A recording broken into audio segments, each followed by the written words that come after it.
Hello my dear students, आपका आपके जाने पहचाने यूट्यूब चैनल हेरन एकेडमी में स्वागत है। How are you? आप कैसे हैं? आप ठीक होंगे, मैं भी ठीक हूँ। आप मेरे साथ पढ़ेंगे इंग्लिश। मेरा नाम है राजू यादव। आज मैं आपके लिए एक बहुत खास इम्पोर्टेंट इंग्लिश का चैप्टर लेकर आया हूँ, इंट्रोडक्शन ऑफ इंग्लिश ग्रामर। हम जब किसी भी सब्जेक्ट को, किसी भी विषय को पढ़ते हैं तो हमें जान लेना चाहिए कि हमारा सिलेबस क्या है, हमारा कोर्स क्या है, हम इंग्लिश में क्या क्या पढ़ेंगे। मैं इस वीडियो में लेकर आपके लिए आया हूं और हम स्टार्ट करते हैं आज की वीडियो। सभी बच्चे ध्यान से पढ़ेंगे, कॉपी पेंसिल ले लेंगे और जहां जहां भी मुख्य पॉइंट आएंगे उन्हें आप लिख सकते हैं और याद कर सकते हैं। मैं वादा करता हूं आपसे कि आपको ये वीडियो देखने के बाद कुछ भी याद करने की जरूरत नहीं, सारी की सारी वीडियो के पढ़ते पढ़ते ही आपको सब कुछ याद हो जाएगा। तो आओ हम स्टार्ट करते हैं आज की video, introduction of English grammar. English एक ऐसा सब्जेक्ट है कि हमें उसे दो भागों में डाल करके, दो भाग करके उसे पढ़ना पड़ता है। जैसे पहला भाग हमारा इंग्लिश लिटरेचर होता है, दूसरा भाग हमारा जनरल इंग्लिश जिसमें हम ग्रामर पढ़ते हैं। लिटरेचर में हम हमेशा जितना भी हमारा साहित्य होता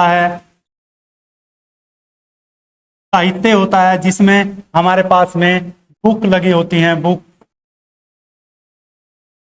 आपके पास इसमें पोएट्री भी हो सकती है, आपके पास प्रोज भी हो सकती है और हमारे पास में अन्य कुछ चीजें जो हमारे टेक्स्ट बुक्स हमारे स्कूल में लगी होती हैं, टेक्स्ट बुक्स। इन सब का अध्ययन हम इंग्लिश लिटरेचर में करते हैं। इसके बाद जर्नल इंग्लिश, हम जिसमें ग्रामर पढ़ते हैं। अगली स्लाइड में मैं आपको दिखाऊंगा कि हमारी जो जर्नल इंग्लिश होती है उसे हम तीन भागों में अलग अलग करके पढ़ सकते हैं, जैसे ग्रामर, कंपोजिशन और अनसीन पैसेज। ग्रामर में हमेशा हमारे जितने भी इंग्लिश के रूल्स हैं, जितने भी हमारे नियम हैं, वो सब हम कहाँ पढ़ते हैं? इंग्लिश ग्रामर में पढ़ते हैं। कंपोजिशन में हम जितना भी लिखित कार्य होता है, रिटन वर्क होता है, राइटिंग वर्क होता है, जैसे हम एप्लीकेशन लिखते हैं, हम लेटर लिखते हैं, हम एसे लिखते हैं, हम नोटिस लिखते हैं, हम एडवर्टाइजमेंट लिखते हैं, ये सब हमारे कंपोजिशन में आते हैं। इसके बाद अनसीन पैसेज, हमारा एक ऐसा पैसेज होता है जो हमने कभी पहले नहीं देखा, वो हमें किसी भी परीक्षा में दे देते हैं, क्लास में भी आ जाता है, किसी भी कक्षा में भी आ जाता है, यहाँ तक कि कंपटीशन की जितने भी बच्चे तैयारी करते हैं उनके पास भी अनसीन पैसेज आता है। उसके नीचे कुछ सेलेक्टेड क्वेश्चन होते हैं, उनका उत्तर हमें देना होता है। इसके लिए हमें बहुत अच्छा अध्ययन कर लेना चाहिए, जिसे हम कहेंगे अनसीन पैसेज। तो अनसीन पैसेज एक अपठित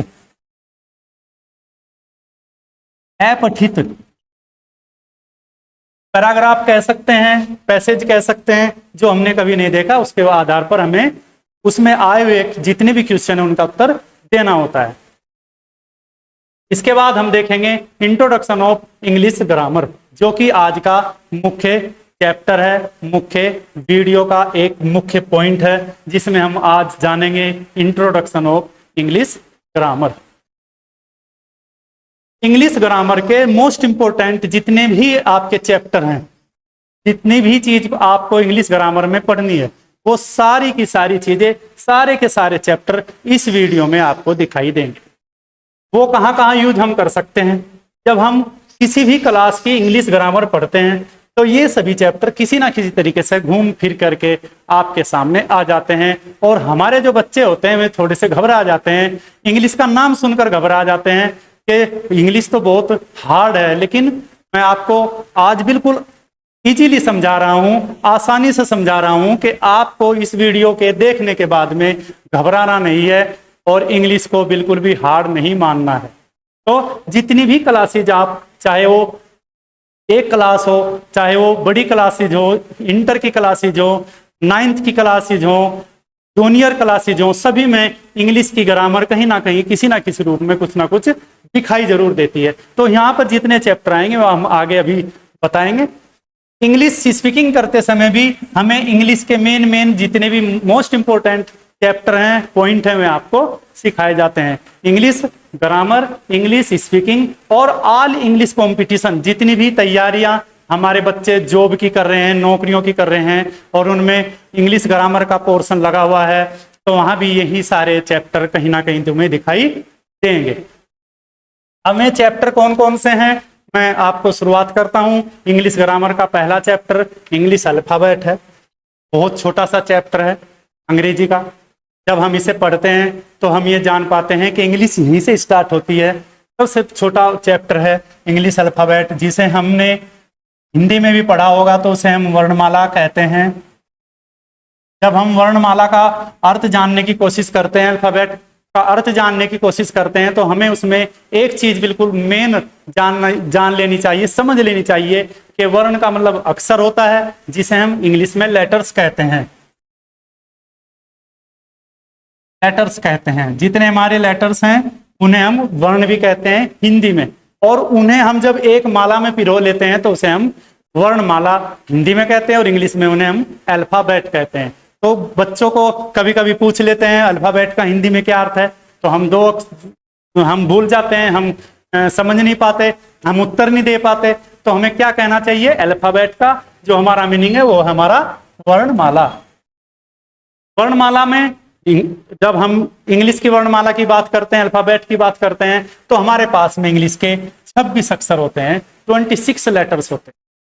26 लेटर्स को हमारे लिखने का तरीका है, एक तो बड़े अक्षरों में हम लिखते हैं, बड़े अक्षरों में, बड़े वर्ण में लिखते हैं, बड़े अक्षरों में लिखते हैं। वर्ण और अक्षर यहाँ पर एक ही बात समझना, वर्ण भी कह लेते हैं, अक्षर भी कह लेते हैं। बड़े अक्षरों में जब हम इंग्लिश अल्फाबेट को लिखते हैं तो उसे हम अपर केस के नाम से यानी कैपिटल लेटर्स के नाम से जानते हैं। कैपिटल लेटर्स आपने पहले भी कहीं ना कहीं पढ़ा होगा, लेकिन इसे हम दूसरे रूप में भी जानते हैं, दूसरे नाम से भी जानते हैं, अपर केस के नाम से भी इसे हम जानते हैं।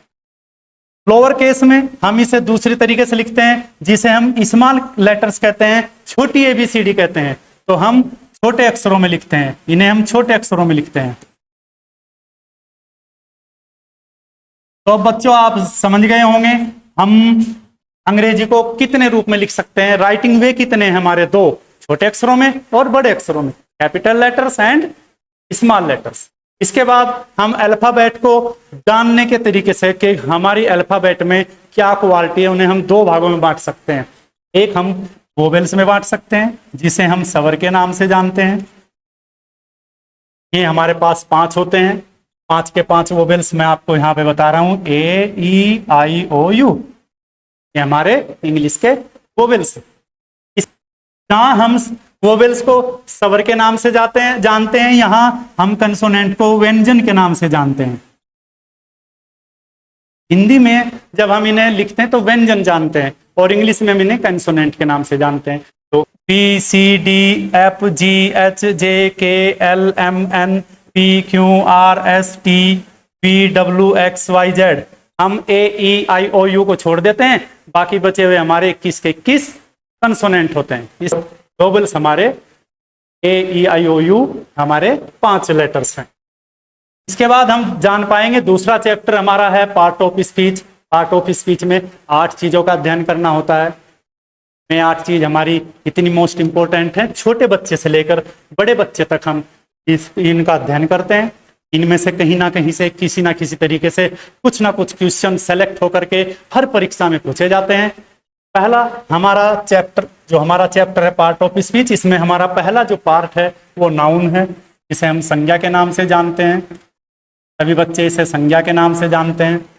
दूसरा चैप्टर हमारा, इसी में चैप्टर के अंदर दूसरा पॉइंट हमारा सर्वनाम है, जिसे हम प्रोनाउन यानी सर्वनाम के नाम से जानते हैं। सर्वनाम मैं इनके बारे में थोड़ा थोड़ा बताऊंगा भी, लेकिन जब हम इनके बारे में बड़ी वीडियो तैयार करेंगे तो पूरी की पूरी वीडियो पार्ट ऑफ स्पीच पर आपको मिल जाएगी।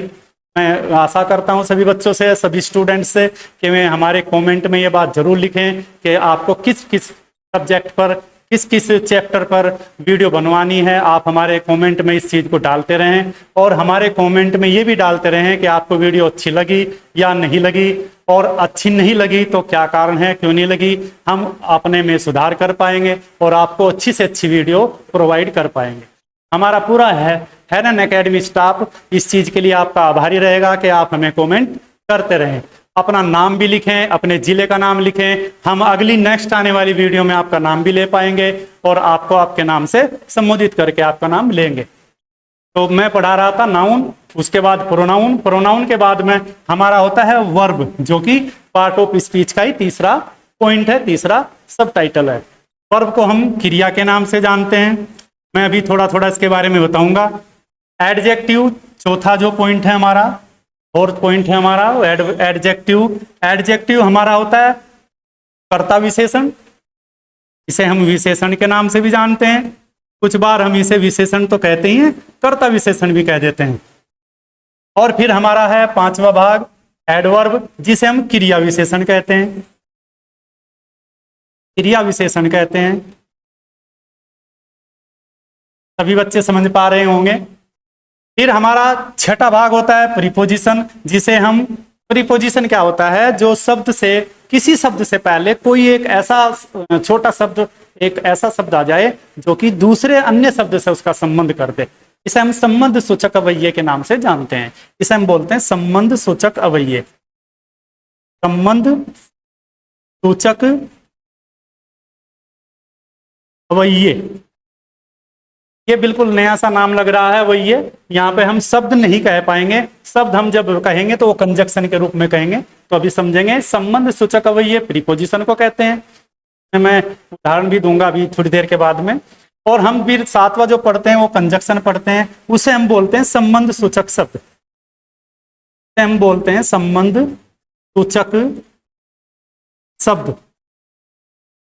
अब आप थोड़ा सा ध्यान से देखें, जो हमारी प्रीपोजिशन है वो संबंध सूचक अवयय के नाम से जानी जाती है, और जो हमारा कंजक्शन है उसे हम संबंध सूचक शब्द के नाम से जानते हैं।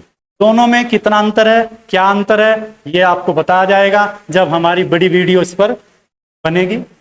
इसके बाद इंटरजेक्शन, जो हमारे पार्ट ऑफ स्पीच का लास्ट हिस्सा है इंटरजेक्शन, इसमें हमेशा हमने देखा है एक ऐसा चिन्ह, एपोस्ट्रोफ मार्क्स भी इसे कहते हैं, संबोधन चिन्ह भी हम इसे कहते हैं, एक ऐसा चिन्ह लास्ट में वाक्य के या किसी शब्द के बाद में दिखाई देता है। इसमें क्या होता है, एक भावनाएं, हम अपनी भावनाएं हम दूसरों को तक पहुंचाते हैं। जैसे हम दुखी हो गए, दुख की भावना पहुंचाते हैं, खुश हैं तो खुशी की भावना पहुंचाते हैं, हम कोई मैच जीत गए तो मैच जीतने की भावना उन तक पहुंचाते हैं, खुश होते हैं तो खुश होते हैं, दुखी होते हैं, भावनाओं में बह जाते हैं। इन सब के लिए हमारा एक शब्द है इंटरजेक्शन, जो कि संबोधन शब्द में आपको दिखाई देता है। जैसे आहा, ये क्या हो गया, एलास, बड़े दुख की बात है। तो इस प्रकार के कुछ शब्द हम इसमें देख पाते हैं। एलास शब्द है, ये हमेशा ध्यान रखना, ये दुख का शब्द है।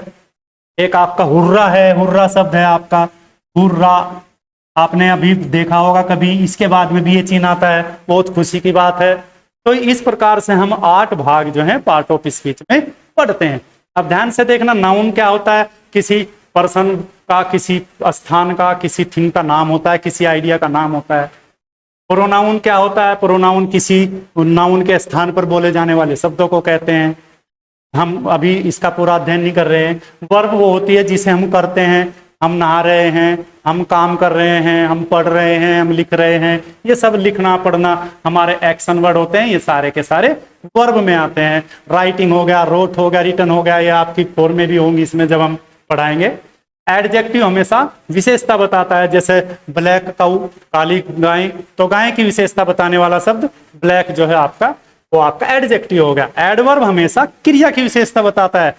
Fast run, run fast, run दौड़ना, फास्ट तेज, तेज दौड़ना, दौड़ने को तेज बताया गया है, तो यहाँ पर हम क्रिया की विशेषता बताते हैं, उसे हम एडवर्ब कहते हैं। प्रीपोजिशन क्या होता है, राम छत पर है, राम इज ऑन द रूप, तो ऑन शब्द जो है वो राम का संबंध किससे दिखा रहा है, छत से दिखा रहा है, तो संबंध सूचक वही है।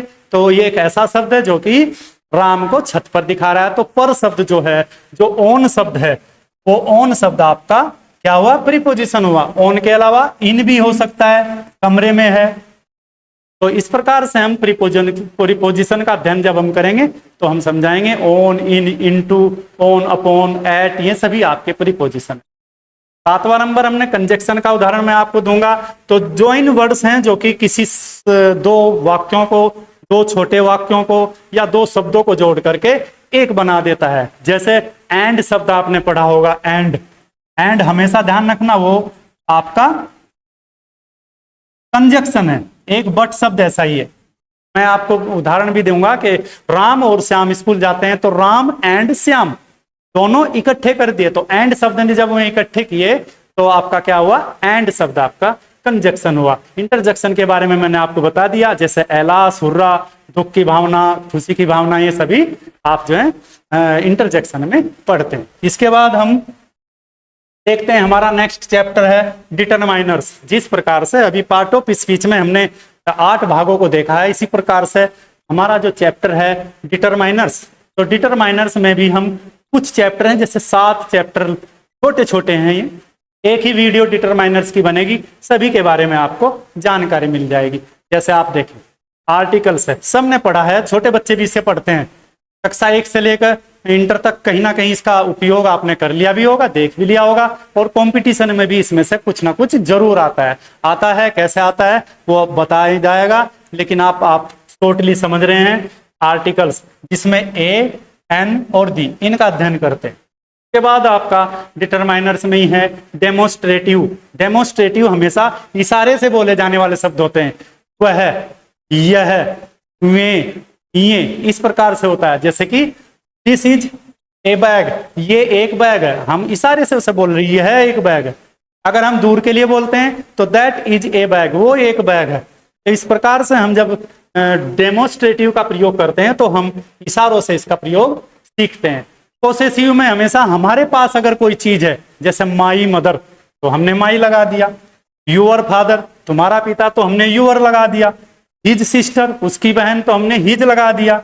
हर सिस्टर, लड़की है हर, यहाँ पे उसकी बहन, तो हमने हर लगा दिया।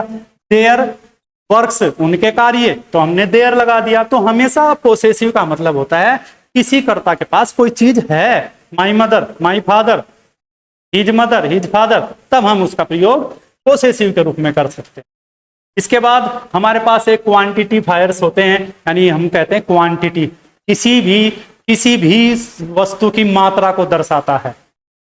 इन्हें हम जैसे कम माने कुछ, एनी माने कोई, मच माने अधिक, मैनी माने बहुत से। इनमें 2 चीजों का अध्ययन हम कराएंगे जब हम इन्हें पढ़ाएंगे। एक इनमें नंबरिकल होता है, मैनी स्टूडेंट्स, जैसे बच्चों की संख्या हो गई। मच अधिक हो गया, लेकिन इसमें नंबर नहीं दिखा पाते। मच मिल्क, अधिक दूध दिखा देंगे, संख्या नहीं हो पाती। इसमें संख्या हो जाती है, इसमें संख्या नहीं होती। तो इन शब्दों का अध्ययन हम हमेशा क्वांटिटी में दिखाते हैं। और क्वांटिटी 2 प्रकार से हम नाप सकते हैं, एक संख्या में नाप सकते हैं, एक हम किसी स्केल से नाप सकते हैं। तो उनका अध्ययन हम जब करेंगे, जब डिटरमाइनर्स को पूरा पढ़ाएंगे। इसके बाद हमारे पास होता है डिस्ट्रीब्यूटिव्स। डिस्ट्रीब्यूटिव्स हमारे ऐसे शब्द होते हैं जो डिटरमाइनर्स में ही दिखाते हैं। उनका मतलब जैसे ईच, प्रत्येक को, एवरी प्रत्येक, आइदर या तो, नाइदर ना तो। क्या होता है, हम डिस्ट्रीब्यूटर में क्या करते हैं, मैंने आपको 10 आम दिए, सब मैंने कहा सबको एक एक आम दे दो, एवरी स्टूडेंट्स को, ईच स्टूडेंट को एक एक आम दे दो। तो ईच स्टूडेंट, एवरी स्टूडेंट में थे एक एक बच्चे को हमने एक एक आम दे दिया, तो वहां पे हम डिस्ट्रीब्यूट कर रहे हैं, हम बंटवारा कर रहे हैं, बांट रहे हैं किसी वस्तु को। तो वहां हमेशा डिस्ट्रीब्यूटिव का प्रयोग हम करते हैं। इंट्रोगेटिव्स, डिटरमाइनर्स। इंट्रोगेटिव शब्द हम सभी जानते हैं, प्रश्न पूछा जाता है। हमने 3 प्रकार के वाक्य पढ़े हैं, अफर्मेटिव, निगेटिव, इंट्रोगेटिव। इसी प्रकार से आप जब इन वाक्यों को पढ़ते हैं तो वहां पर एक वाक्य आपको इंट्रोगेटिव भी पढ़ाई देता है। जब हमने उसे देखा तो देखकर हम पहचान लेते हैं कि ये तो प्रश्नवाचक वाक्य है। तो क्या है इसमें यही है कि इंट्रोगेटिव डिटरमाइनर्स में हमेशा which, what, whose, how many, how much, थोड़ा सा क्वेश्चन पूछने का, ये आपके जितने भी शब्द होते हैं इन्हें हम WH वर्ड भी कह सकते हैं। एक बस हाउ ही ऐसा है जिनमें प्रश्न तो पूछा जाता है लेकिन H से शुरू होता है, नहीं तो सारे के सारे जितने भी क्वेश्चन वर्ड होते हैं वे सारे HW से ही हमारे शुरू होते हैं। तो इन्हें HW वर्ड भी के नाम से भी जानते हैं। इसमें हमेशा प्रश्न पूछा जाता है। फिर आपके नंबर्स होते हैं, नंबर्स में 1 2 3 4 5। कोई भी किसी भी शब्द से पहले, किसी नाउन से पहले अगर हम किसी नंबर को लिख रहे हैं तो बस वो 1 2 3 4 लिख सकते हैं। तो डिटरमाइनर्स हमेशा ध्यान रखना कि जो हमारे नाउन या प्रोनाउन होते हैं उनसे पहले हम इनका प्रयोग कर लेते हैं। नाउन से पहले मोस्टली इनका प्रयोग होता है और वे जो है किसी ना किसी चीज को उसके अंदर दिखा देते हैं। जैसे वे इशारे वाली चीज this is, this man, man से पहले हमने दिस लगा दिया। तो ये सब कोई ना कोई शब्द है जो कि नाउन से पहले हम इनका प्रयोग करते हैं।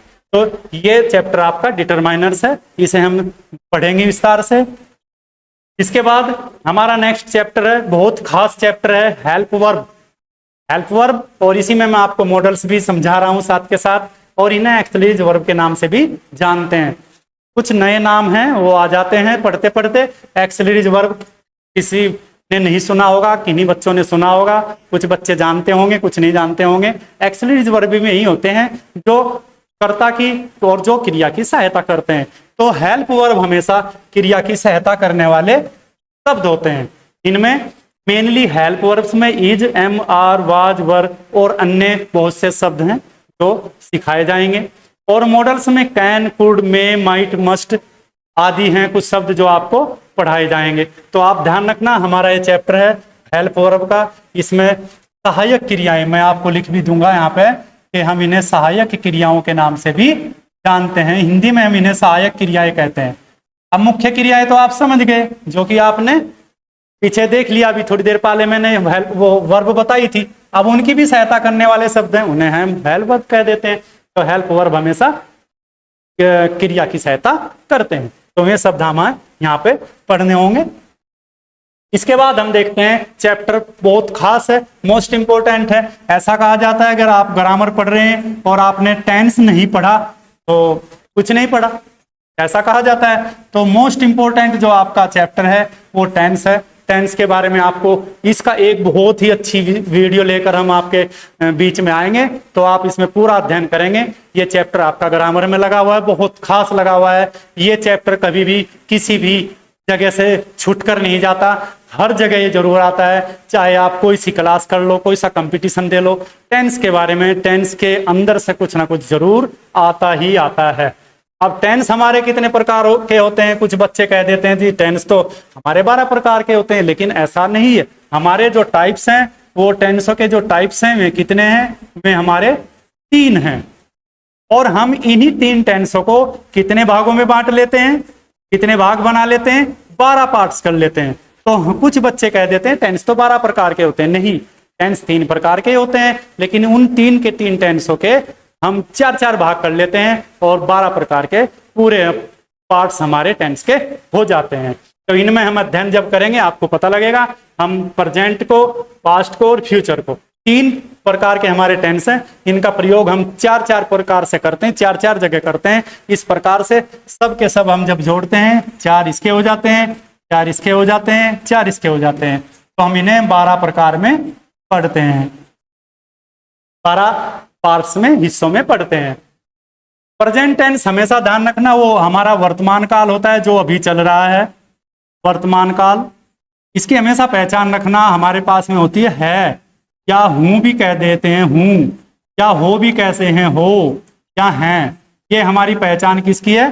प्रेजेंट टेंस की। प्रेजेंट टेंस हमेशा वो टेंस होता है जो अभी अभी चल रहा है। मैं आपको पढ़ा रहा हूं, तो मैं पढ़ा रहा हूं आपको, प्रेजेंट में पढ़ा रहा हूं मैं वर्तमान काल में आपको पढ़ा रहा हूं। ये आपका वर्तमान काल है।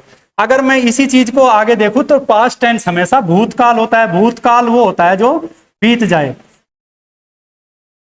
भूतकाल हमेशा बीत जाता है, वो समाप्त हो गया, हमारे से पीछे चला गया, वो भूतकाल होता है। इसकी पहचान क्या है? इसकी पहचान हमेशा था, या इसकी पहचान हमेशा थे या थे से आती है।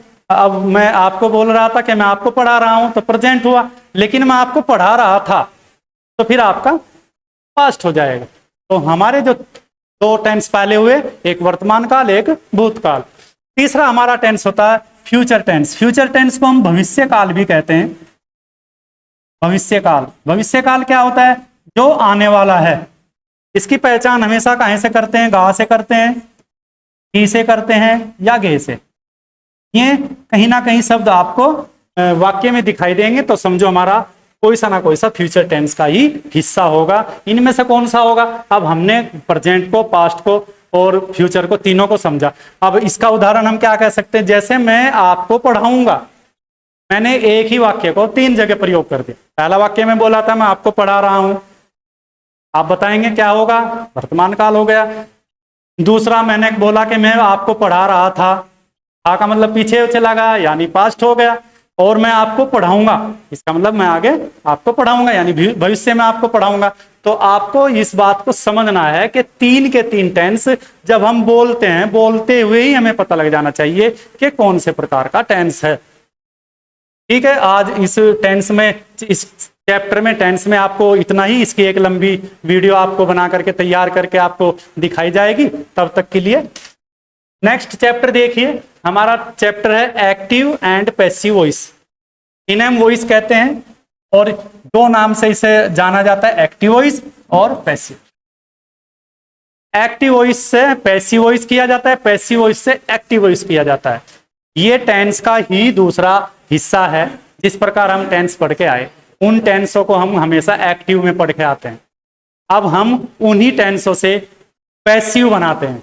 पैसिव कैसे बनाते हैं, एक्टिव में हमेशा ध्यान रखना, हमारा जो कर्ता होता है वो हमेशा काम करता है, क्रियाशील होता है, हमेशा वो क्रियाशील होता है, हम एक्टिव कहते हैं। और जब हमारा कर्ता क्रियाशील ना हो बल्कि अक्रियाशील हो जाए, कर्ता अक्रियाशील हो जाए, तो हमेशा हमें ध्यान रखना है वो हमारा क्या होगा, पैसिव वॉइस हो। मैं आपको एक उदाहरण दे रहा हूं, मैंने एक पेड़ काटा, मैंने अपना काम किया, मैंने पेड़ काटा। लेकिन अगर हम इसे थोड़ा सा फेरबदल कर दें और कह दें कि पेड़ मेरे द्वारा काटा गया, तो दिस ट्री या द ट्री जो है शुरू में आ जाएगा।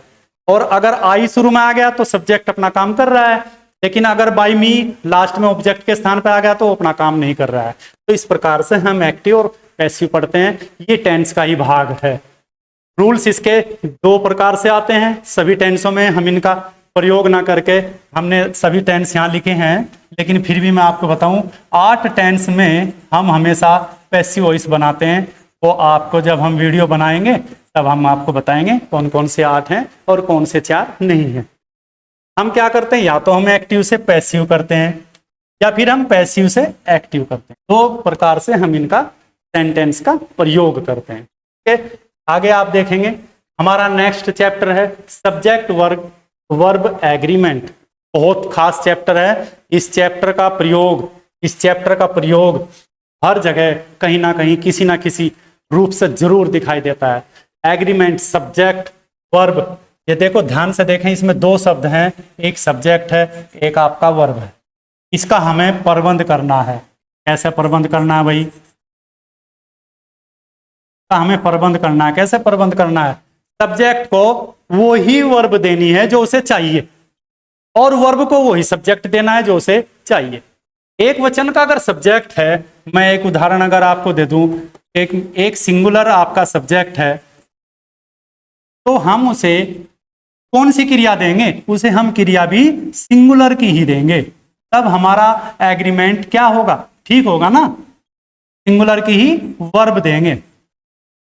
तो ये चीज आपको इस चैप्टर में सिखाई जाती है कि कौन से सब्जेक्ट के साथ में कौन सी वर्ब लगती है। इसमें एक नियम होता है ये वाला, ये पूरे ग्रामर का सबसे मोस्ट इंपोर्टेंट आपका नियम है, ये मोस्ट इंपोर्टेंट नियम है। इस पे पूरी की पूरी एक वीडियो आपको बनाई जाएगी और आपको समझाई जाएगी। जितने भी चैप्टर आप पढ़ रहे हैं उन सभी चैप्टरों में SVO का प्रयोग ग्रामर के अंदर जरूर सिखाया जाएगा। और SV का मतलब, यहाँ पे S का मतलब होता है सब्जेक्ट, आप इसे खोल सकते हैं, प्लस V का मतलब आपका हो गया वर्ब, और O का मतलब आपका हो गया ऑब्जेक्ट। जब हम इन्हें देखते हैं तो हम इनका क्रम इस प्रकार से रखते हैं। इंग्लिश ग्रामर का एक रूल्स है, सेंटेंस जब हम बनाते हैं तो SVO का रूल हमें फॉलो करना ही करना पड़ता है। तो आपको सब्जेक्ट वर्ब एग्रीमेंट के बारे में थोड़ी जानकारी यहाँ मिली, इसकी एक वीडियो, लंबी वीडियो बनेगी। इसके बाद में हमारा नेक्स्ट चैप्टर है, बहुत खास चैप्टर है। ये हाई स्कूल 9th में बहुत कम प्रयोग होता है, लेकिन फिर भी इसके वाक्य कहीं ना कहीं किसी न किसी रूप से हाई स्कूल में भी आ जाते हैं। ये मेन चैप्टर आपका इंटर क्लास का है, वहाँ पर डायरेक्ट इनडायरेक्ट का बहुत ही बड़ा विस्तारित एक पूरा चैप्टर दिया हुआ है। बहुत बड़ा चैप्टर है, इसमें चेंज होते हैं। सबसे ज्यादा चेंज का जितना भी आपका ग्रामर के जितने भी आप चैप्टर पढ़ेंगे, जितने भी आप टॉपिक पढ़ेंगे, उनमें सबसे ज्यादा चेंजफुल जो चैप्टर है वो यही है, डायरेक्ट से इनडायरेक्ट करते हैं। डायरेक्ट का मतलब हमेशा कोई भी व्यक्ति हमसे अगर बात कर रहा है वो प्रत्यक्ष रूप से करेगा, सामने से बात करेगा, उसे हम डायरेक्ट बोलते हैं। और अगर वो अप्रत्यक्ष कर रहा है, यानी अपनी बात हम तक पहुंचा रहा है, अप्रत्यक्ष कर रहा है, अपनी बात हम तक पहुंचा रहा है, खुद नहीं बोल रहा है, बल्कि हम क्या कहते हैं, अप्रत्यक्ष कहते हैं। मैंने आपको कहा, सीधे कोई ना कोई बात कह दी तो हमने डायरेक्ट पकड़ लिया। लेकिन अगर मेरी बात आप तक पहुंचाने के लिए कोई और अन्य आदमी जा रहा है कि हमारे राजू यादव ने ये बात कही, तो वो समझो हमारा इनडायरेक्ट स्पीच। तो डायरेक्ट इनडायरेक्ट स्पीच जब हम पढ़ेंगे, इस पर भी एक बहुत बड़ा चैप्टर बनेगा, बहुत बड़ी वीडियो बनेगी, और इसमें रूल्स आपके जितने भी होंगे चेंजिंग रूल वो आपको सिखाए जाएंगे। इसमें 3 प्रकार के वाक्यों में ज्यादातर आपकी पूरी डायरेक्ट इनडायरेक्ट हो जाती है, स्टेटमेंट में हो जाती है। स्टेटमेंट हमेशा ध्यान रखना, इसे हम हमेशा ध्यान रखना, इसे हम अफर्मेटिव और निगेटिव, अफर्मेटिव और निगेटिव हमेशा स्टेटमेंट में पढ़ा देते हैं। तो 2 प्रकार के सेंटेंस इसी में आ जाते हैं, अफर्मेटिव भी और निगेटिव भी। और क्वेश्चन वर्ड हमने अभी थोड़ी देर पहले आपसे प्रयोग किया था, जिसे क्वेश्चन होता है, क्वेश्चन इंट्रोगेटिव होते हैं। इंट्रोगेटिव सेंटेंस जो होते हैं वे हमेशा क्वेश्चन में पूछे जाते हैं। और कमांड में हमेशा हमें आदेश ऑर्डर दिया जाता है, उनमें भी आपको डायरेक्ट से इनडायरेक्ट पढ़ाया जाएगा। तो इस प्रकार से एक बहुत बड़ा चैप्टर है और एक अच्छी वीडियो इस पे भी तैयार होगी। घबराने की कोई बात नहीं है, जो भी वीडियो आपकी आगे आती रहेगी, आप जिस भी ग्रामर का जो चैप्टर एक बार पढ़ लोगे वो आपके याद हो जाएगा, मेरी यह गारंटी है। आपको ज्यादा याद करने की बिल्कुल जरूरत नहीं, केवल एक कॉपी और पेन उठा करके बैठना है, और जो मेन पॉइंट उसमें आते हैं उन पॉइंटों को आप नोट करते रहें। कुछ आपको स्क्रीनशॉट से भी सहायता मिलेगी, कुछ चीज हम आपको आपके सामने दिखाते हैं, आप उनका स्क्रीनशॉट भी ले लेते हैं और ले सकते हैं। चैप्टर आपका नेक्स्ट है सिंथेसिस ऑफ सेंटेंस। ये सिंथेसिस ऑफ सेंटेंस भी इंटर क्लास का ही एक चैप्टर है, लेकिन छोटे बच्चे भी इसे सीखें तो और अच्छा है, उन्हें एडवांस में पता लग जाएगा कि सिंथेसिस ऑफ सेंटेंस किसे कहते हैं। देखो, सेंटेंस तो आपके वाक्य हो गया, सिंथेसिस आपको होता है जोड़ना, यानी हम वाक्यों को जोड़ते हैं, वाक्यों को जोड़ना।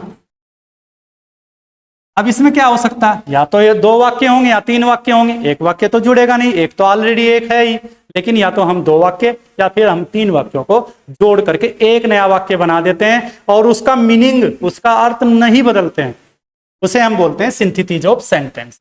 इसमें भी आपको बहुत सी चीजें हैं जिनसे हम वाक्य जोड़ना सिखाएंगे। प्रीपोजिशन अभी थोड़ी देर पहले हम आप पीछे पढ़कर आए हैं पार्ट ऑफ स्पीच में। कंजक्शन भी हम पार्ट ऑफ स्पीच में पढ़कर आए हैं। क्लाउजेज मैंने थोड़ी देर पहले ही कहा था कि क्लाउज आपको बताएंगे, इनका मैं बता दूंगा अर्थ। इसे हम उपवाक्य कहते हैं। ये कुछ छोटे वाक्य होते हैं, तो इन्हें उपवाक्य के नाम से, क्लाउज के नाम से जानते हैं। क्लाउज के नाम से, कंजक्शन से और प्रीपोजिशन से, और भी अन्य बहुत सी चीजें। एक बहुत ही मोस्ट इंपोर्टेंट चैप्टर है जो आपको सिंथेसिस में ही पढ़ाएंगे हम, पार्टिसिपल। पार्टिसिपल एक ऐसा बहुत ही छोटा है लेकिन बहुत ही मोस्ट इंपोर्टेंट है, वो आपको पढ़ना है। जब हम सिंथेसिस ऑफ सेंटेंस पढ़ाएंगे तो पार्टिसिपल भी आपको पढ़ाया जाएगा। तो पार्टिसिपल्स के द्वारा भी हम वाक्यों को जोड़ते हैं। बहुत मोस्ट इंपोर्टेंट रूल है पार्टिसिपल का। तो ठीक है, आप नेक्स्ट देखेंगे। नेक्स्ट चैप्टर हमारा है ट्रांसफॉर्मेशन ऑफ सेंटेंस। ट्रांसफॉर्म आप एक शब्द देखें, ये क्रिया है ट्रांसफॉर्म, और इसी क्रिया से ट्रांसफॉर्मेशन शब्द हमने बनाया है। एक बार मैं आपको बताऊं, कुछ जगह ऐसा पूछ लिया जाता है कि ट्रांसफॉर्मेशन का वर्ब बनाइए, तो ट्रांसफॉर्मेशन की वर्ब क्या होगी, ट्रांसफॉर्म। ऐसा को हटा दीजिए, ट्रांसफॉर्म जो है आपकी क्रिया बन जाएगी। मैं इसका जिक्र इसलिए कर रहा हूं कि ट्रांसफॉर्म का मतलब है बदलना। क्या क्रिया है ये, बदलना। क्या बदल रहे हैं हम, सेंटेंस का रूप बदल रहे हैं। ट्रांसफॉर्म, फॉर्म का मतलब होता है रूप, ट्रांसफॉर्मेशन का मतलब है रूप बदलना, वाक्य का रूप बदलना। अब वाक्यों का रूप कैसे बदलोगे, वाक्यों का रूप बदलना। तो हमारा ट्रांसफॉर्मेशन ऑफ सेंटेंस का मतलब हुआ वाक्यों का रूप बदलना। अब हम वाक्यों का रूप कैसे बदलते हैं? वाक्य का रूप तो बदल दिया, लेकिन मीनिंग नहीं बदलना, अर्थ नहीं बदलना। अर्थ वही रहना है जो कि वाक्य हमारा पहले था। बस हमें उसमें कुछ ऐसी चीजें, ऐसी चेंजिंग करनी है जिससे कि वाक्य का रूप बदल जाए लेकिन अर्थ ना बदले। इसमें सबसे मोस्ट इंपोर्टेंट तो मैं जो आपको बता रहा था एक्टिव पैसिव है।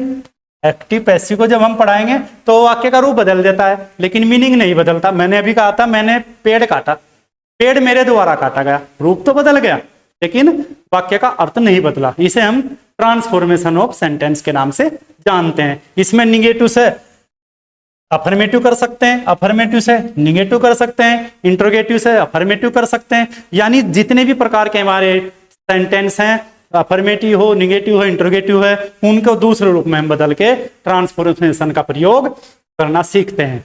इसके बाद इस पे भी एक अच्छी वीडियो आपको ट्रांसफॉर्मेशन ऑफ सेंटेंस पे बनानी होगी हमें और आपको दिखानी होगी।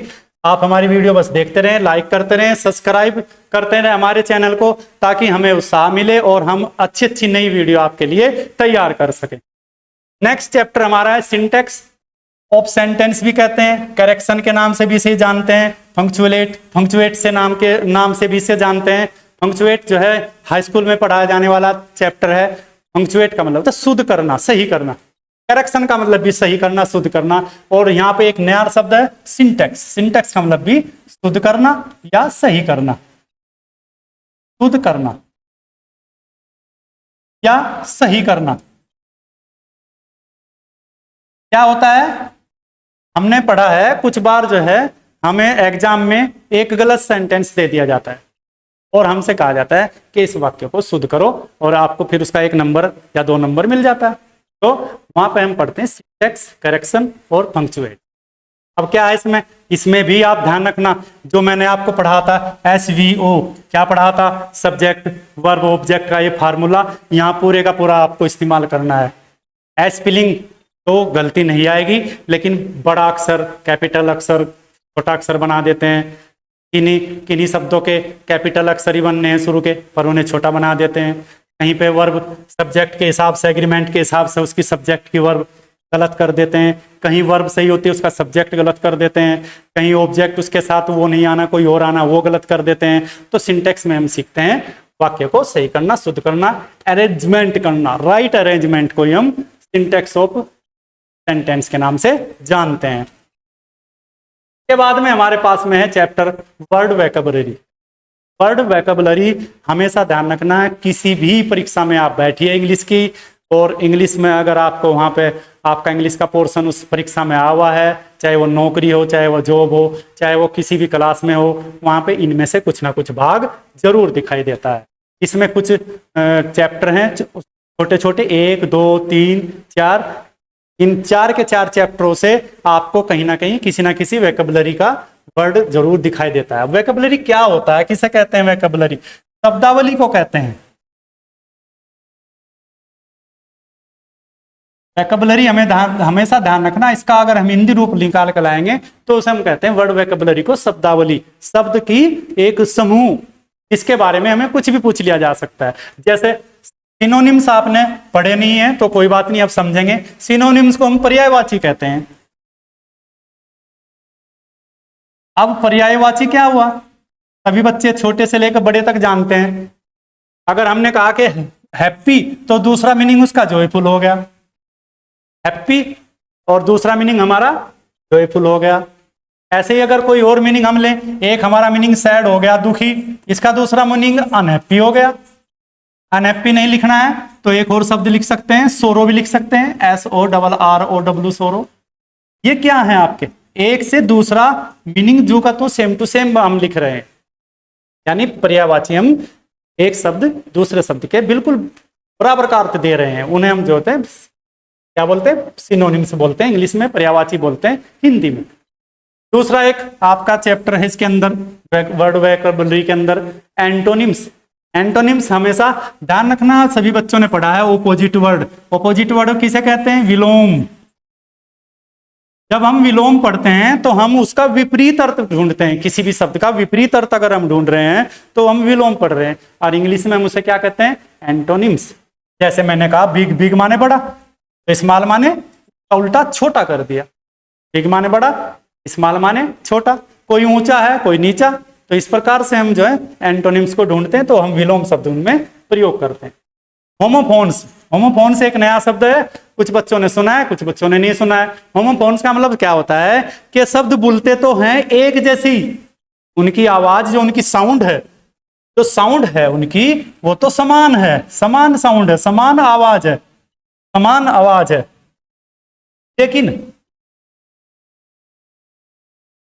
लेकिन उनका अर्थ जो है वो अलग अलग हो जाता है।